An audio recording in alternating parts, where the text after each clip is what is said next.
The man stuck his head into the refrigerator. He scooped ice chips into his mouth. Looking utterly satisfied, he gathered the remaining ice with his hands. He sucked it straight into his stomach, licking everything clean. Nick had been trapped in the mansion for 2 days. Since triggering the security system, not only had the water been cut off, but the air conditioning kept raising the temperature.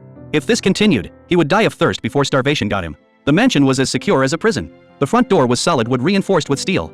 All windows were shatterproof. Not even a mosquito could escape. Just as Nick was losing hope, he noticed the ventilation duct in the ceiling, a potential weak point in the defenses. If he could climb up and open the glass panel, he could escape through the air ducts. But the ventilation duct was nearly 20 feet above the floor. Nick stacked all the furniture he could find. Then he located some rope to bind everything together, creating a makeshift ladder to reach the vent. He shook the structure to check its stability. Before carefully climbing up, he took out a hammer and gently tapped the glass, only to discover it was also shatterproof and firmly embedded in place. His disappointment deepened.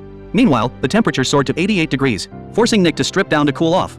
Just then, through the security monitors, he spotted a cleaner outside. Nick quickly dressed. He grabbed a frying pan and pounded on the door, screaming desperately for help.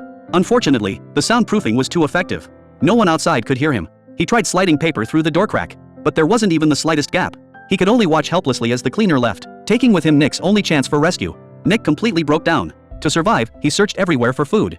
He managed to pry open a freezer containing a few items, including a beautifully marbled steak. That night, he dined like a wealthy man. The next day, he smashed a vase on the floor.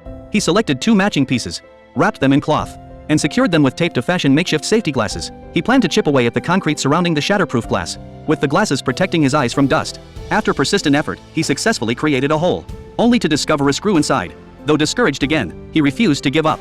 Working day and night, he finally removed all the concrete, to reveal 12 screws. He carved a groove in a piece of wood to use as a wrench, but it split when he applied pressure. Trying a new approach and through relentless effort, he finally removed the first screw nut, giving him a glimmer of hope. Due to exhaustion from the prolonged work, he accidentally fell, cutting his leg. Fortunately, only 2 screws remained.